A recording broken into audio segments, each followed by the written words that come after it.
Pada tanggal 13 September 2022 lalu, Dewan Perwakilan Rakyat Daerah DKI Jakarta mengumumkan pengusulan berakhirnya masa jabatan Gubernur DKI Jakarta Anies Baswedan beserta wakilnya Ahmad Riza Patria.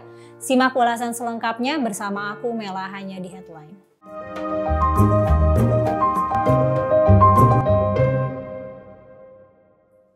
Usulan DPRD Jakarta mengenai akhir masa jabatan tersebut setelah resmi diumumkan akan disampaikan kepada Menteri Dalam Negeri Tito Karnavian untuk ditindaklanjuti oleh Presiden. Ketua DPRD DKI Jakarta Prasetyo Edy Marsudi menjadi pemimpin dalam sidang paripurna pemberhentian kepala daerah dan wakil kepala daerah. Paripurna dimulai sejak pukul 11.36 waktu Indonesia Barat di ruang rapat DPRD DKI Jakarta. Selain Prasetyo, rapat juga dihadiri oleh 4 wakil ketua DPRD DKI Jakarta yaitu Rani Mauliani, Khairuddin, dan Zita Anjani. Rapat paripurna ini dihadiri oleh 82 orang anggota dewan yang terdiri dari fraksi PDIP 23 orang, fraksi Gerindra 15 orang, fraksi PKS 13 orang, fraksi Demokrat 7 orang, fraksi PSI 3 orang, fraksi PAN 6 orang, fraksi Nasdem 6 orang, fraksi Golkar 4 orang, dan fraksi PKB PPP 5 orang. Rapat paripurna dimulai setelah memenuhi quorum yaitu 80 dari 106 anggota DPRD DKI Jakarta. Setelahnya rapat dilanjutkan dengan penandatanganan berita acara oleh keempat pimpinan DPRD DKI Jakarta. Sebagaimana yang kita tahu, masa jabatan Anies dan wakilnya secara resmi akan berakhir pada 16 Oktober 2022 mendatang. Serta posisi Gubernur DKI Jakarta nantinya akan diisi oleh pejabat kepala selama lebih dari 2 tahun lamanya. Riza sempat berpamitan kepada warga Jakarta pada tanggal 11 September atau 35 hari sebelum lengser. Ia bercerita bahwa dirinya sudah menjadi wakil gubernur Jakarta sejak tahun 2020. Kala itu ia menggantikan Sandiaga Uno yang maju untuk pemilihan presiden 2019. Riza juga menyempatkan untuk meminta maaf atas kekurangannya sebagai wakil gubernur selama ini. Dan beberapa hari sebelumnya, yaitu pada tanggal 9 September 2022, Anies juga menyempatkan diri untuk berpamitan. Ia meminta doa kepada para jamaah saat meresmikan Masjid Jami Al-Hidayah di Klender, Durensawit di waktu tersebut. Netizen sempat menyuarakan perasaannya ketika DPRD DKI Jakarta mengumumkan usulan pemberhentian Anies Baswedan dan Riza Patria. Hashtag Jakarta Buang Hajat pun sempat jadi trending topik di Twitter yang menembus posisi populer dengan 2.708 tweet. Sejumlah nama calon pejabat gubernur DKI Jakarta semakin kuat menjelang Anies purna tugas. Ada 3 nama yang saling berbeda instansi tapi sama-sama mempunyai pengalaman di pemerintahan.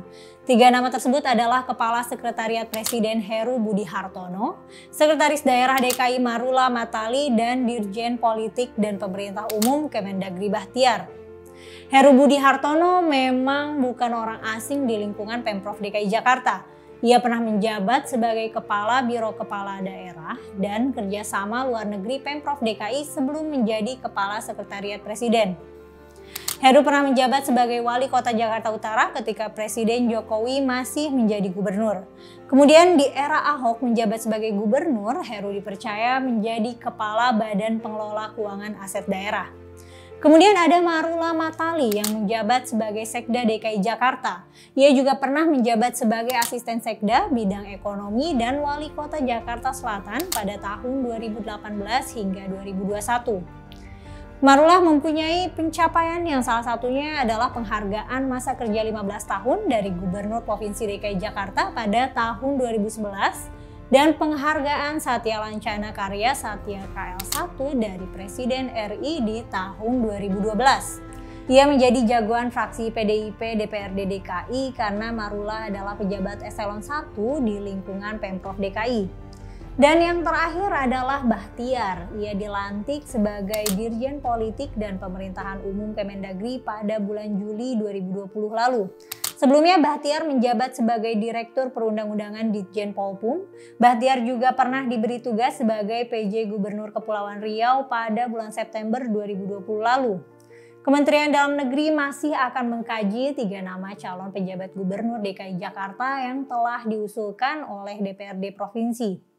Beni Irwan selaku Kepala Pusat Penerangan Kementerian Dalam Negeri mengatakan bahwa 3 usulan yang diumumkan DPRD DKI bisa saja bertambah. Untuk hasilnya nanti akan diumumkan oleh Presiden menjelang hari terakhirnya Anies Baswedan sebagai gubernur pada tanggal 16 Oktober mendatang.